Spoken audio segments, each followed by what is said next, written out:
G20 summit में आकर किसने क्या पाया और किसने क्या खोया। बहुत बड़ा संदेश है यहाँ पर। अफ्रीकी संघ को सदस्य बनाकर भारत ने दिया बड़ा संदेश। चीन ने खोया मौका, एक बड़ा मौका।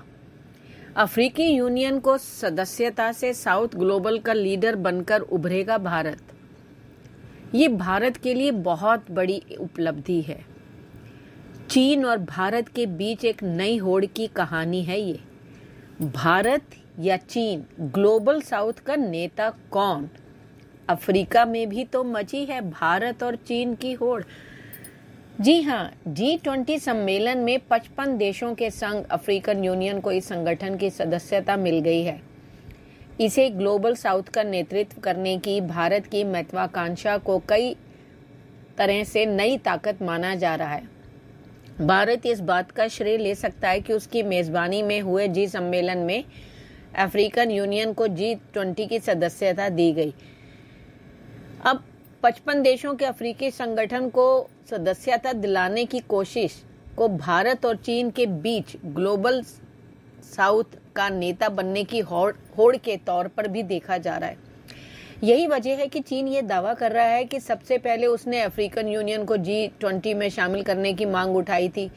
रूस भी अफ्रीकन यूनियन को G20 में शामिल करने का श्रेय लेना चाहता है।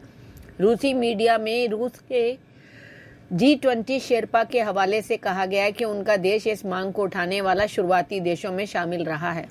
मोटे तौर पर भारत, चीन, ब्राजील और अफ्रीका को ग्लोबल साउथ कहा जाता है।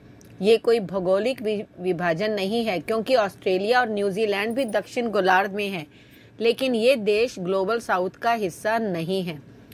नई दिल्ली स्थित think tank council for strategic and defence research के फाउंडर हैप्पी मोन जैकब के मुताबिक ग्लोबल साउथ एक भौगोलिक, भू राजनीतिक और विकास से जुड़ा पहलू है। हालांकि इस अवधारणा में कुछ अपवाद भी हैं। ग्लोबल साउथ का नेता बनने के लिए चीन और भारत में एक नई होड़ चल रही है। अफ्रीकन यूनियन को G20 में शामिल कराने की कोशिश का श्रेय लेने की होड़ इस बात का सबूत है कि यह मुकाबला कितना कड़ा है।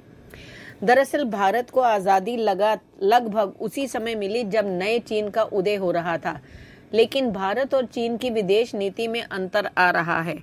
जवाहरलाल नेहरू यूनिवर्सिटी में एसोसिएट प्रोफेसर और चीनी मामलों के विशेष अरविंद येलरी BBC हिंदी से बातचीत में कहते हैं, भारत की विदेश नीति समावेशी रही है, वहीं चीन की विदेश नीति में बड़े छोटे का भाव रहा है। गुटनिरपेक्ष देशों के संगठन से लेकर सार्क जैसे संगठन भारत की इस नीति के सबूत हैं, लेकिन चीन ऐसे संगठनों से दूर रहा। वो कहते हैं कि अब जबकि चीन को लग रहा है कि वो ग्लोबल साउथ यानी विकासशील और कम विकसित देशों का नेतृत्व कर सकता है, तो उसके सामने भारत सबसे बड़े प्रतिद्वंदी के तौर पर उभर चुका है रादर। यही वजह है कि वो नेतृत्व हासिल करने के लिए अपनी नीतियों को बदलने की कोशिश कर रहा है। अब सवाल है कि अफ्रीका में भारत और चीन की होड़ है क्या? विशेषज्ञों का कहना है कि अफ्रीका में भारत चीन से पहले से मौजूद है।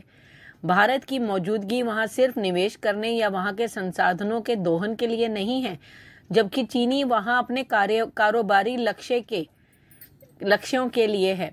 वो वहां निवेश कर रहा है, वहां के एनर्जी स्रोतों पर उसकी नजर है। वो चाहता है कि ग्लोबलाइजेशन के जो फायदे अफ्रीका मुहैया करा सकता है उसका इस्तेमाल अपने हक में करे। चीन ब्रिक्स सम्मेलन में से पहले और उसके बाद भी ये कहता रहा कि चूंकि वो अफ्रीका में सबसे ज्यादा निवेश करता रहा है, इसलिए उसका सबसे अच्छा दोस्त है, लिहाजा अफ्रीका को G20 में लाने का श्रेय उसे मिले। येलरी की नजर में चीन का ये श्रेय लेने का हक नहीं है। वो कहते हैं कि भारत ने चीन में से बहुत पहले अफ्रीका में अपना सॉफ्ट पावर बढ़ाना शुरू कर दिया था। ये कहना बिल्कुल गलत है कि अफ्रीका को अंतर्राष्ट्रीय संबंध की मुख्य धारा में लाने का श्रेय अफ्रीका को जाता है। भारत का अफ्रीका से संबंध भू राजनैतिक नहीं है, जबकि चीन का संबंध भू राजनैतिक है। भारत ने अफ्रीका में 1950, 60 और 70 के दशक में अपने संबंधों को बेहतर बनाने में निवेश शुरू कर दिया था, लेकिन इस दौरान चीन का रवैया वहां मौका परस्ती का रहा। येलरी कहते हैं कि लेकिन जब बाद में पता चला कि वहां भरपूर प्राकृतिक संसाधन है, तो चीन ने वहां तेजी से निवेश कर दिया, जबकि भारत ने वहां जमीनी तौर पर काम किया और उसे हमेशा अंतर्राष्ट्रीय स्तर पर अपने साझेदार और सहयोगी के तौर पर देखा। घाना, तंजानिया, कोंगो, तंजानिया और नाइजीरिया जैसे देशों में भारतीय पीढ़ियों से रहते आ रहे हैं, लेकिन आपको इन देशों में चीनियों के रहने का इतना पुराना इतिहास नहीं मिलेगा। येलरी कहते हैं कि चीन को लगता है कि अगर चीन अफ्रीका देशों का झंडा अपने कंधे पर लेकर चलेगा तो ग्लोबल साउथ का लीडर बन सकता है। यही वजह है कि वो अफ्रीका को साथ देने की कोशिशों पर दावेदारी जता रहा है। G20 में चीनी राष्ट्रपति शी जिनपिंग नहीं पहुंचे। उनकी अनुपस्थिति में भारत ने अफ्रीका संघ को G20 में शामिल होने का ऐलान किया। इससे पूरी दुनिया में सकारात्मक संदेश गया है। अफ्रीका देशों के बीच चीन को लेकर नजरिया बदल सकता है और इसका सीधा फायदा भारत को ही मिलेगा। और कहते हैं कि प्रधानमंत्री ने जब G20 बैठक के दौरान बड़ी पहल करते हुए इन्हें अपने संघ में, अफ्रीकी संघ को शामिल करने की औपचारिक घोषणा कर दी, तब संगठन के लिहाज से तो देखा जाए ये बहुत बड़ी उपलब्धि है। अफ्रीका संघ में कुल 55 देश हैं, कम तो नहीं है ना। इन अफ्रीकी देशों पर चीन को लंबे समय से नजर बनी हुई थी। यह अफ्रीकी संघ के कई देशों को प्राकृतिक संसाधनों का न सिर्फ दोहन कर रहा है बल्कि उन्हें कर्ज के जाल में भी फंसा रहा है। ऐसे में भारत की यह पहल अफ्रीकी देशों के लिए बड़ा मैसेज है। अफ्रीकी देशों में चीन को लेकर बहुत अच्छा मैसेज नहीं आ रहा है और भारत के लिए यही एक मौका है। भारत की यह बड़ी राजनयिक पहल है और किसी राजनयिक जीत से कम नहीं है। और सबसे बड़ी बात यह है कि यह सब कुछ हुआ है चीन की अनुपस्थिति में, या कहें कि चीन के राष्ट्रपति की अनुपस्थिति में। चीनी राष्ट्रपति इस ऐतिहासिक पल में उपस्थित नहीं थे। वैसे चीन ने कई मौकों पर अफ्रीकी संघ को शामिल किए जाने का समर्थन किया था, लेकिन बात जब लागू करने की हुई तो चीनी राष्ट्रपति नदारद रहे और चीन का प्रतिनिधित्व उनके प्रधानमंत्री कर रहे थे। भारत का अफ्रीकी देशों से पुराना संबंध रहा है, ये तो मैंने अभी आपको बताया ही है। इसके बावजूद भारत ने कभी भी चीन की तरह उनके प्राकृतिक संसाधनों का दोहन करने की कोशिश नहीं की, बल्कि भारत वहां पर आधारभूत ढांचा का निर्माण करने में भूमिका निभाता रहा, ताकि आने वाले समय में वे अपने पैरों पर खड़ा हो सके और अपने लिए विकास की राह निर्धारित कर सके। भारत उन्हें आईटी और सॉफ्ट पावर से सहयोग करता है। ब्रिक्स की बैठक में भी भारत ने अफ्रीकी देशों को लेकर अपना नजरिया साफ कर दिया था। विशेषज्ञ मानते हैं कि प्रायः जब भी ऐसे फैसले होते हैं तो सहमति बनाने के बाद मीडिया के सामने इसकी घोषणा की जाती है, लेकिन पीएम मोदी ने समिट डॉक्यूमेंट जारी करने होने से पहले ही सबकी सहमति बनाकर सबके सामने की जाहिर की।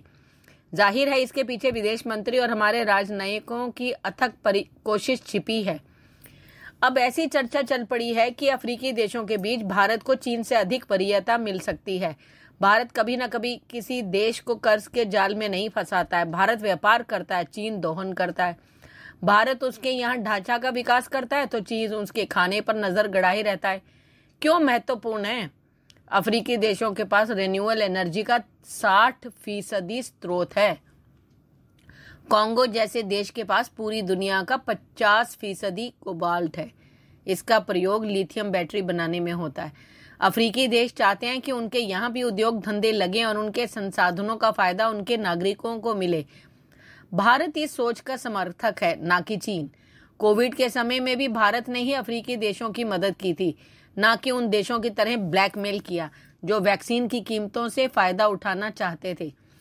यहाँ पर भी यह जानना जरूरी है कि भारत ने इसके जरिए ग्लोबल साउथ की ओर से बड़ी पहल की है। ग्लोबल साउथ का मतलब विकासशील देशों से है। ग्लोबल नॉर्थ का मतलब विकसित देशों से है। आमतौर पर ग्लोबल नॉर्थ यानी जीडीपी पर कैपिटा $15,000 से ज्यादा है। अगर ऑस्ट्रेलिया और न्यूजीलैंड को छोड़ दें तो ग्लोबल नॉर्थ के सारे देश उत्तर में पड़ते हैं और ग्लोबल साउथ के सभी 134 देश हैं।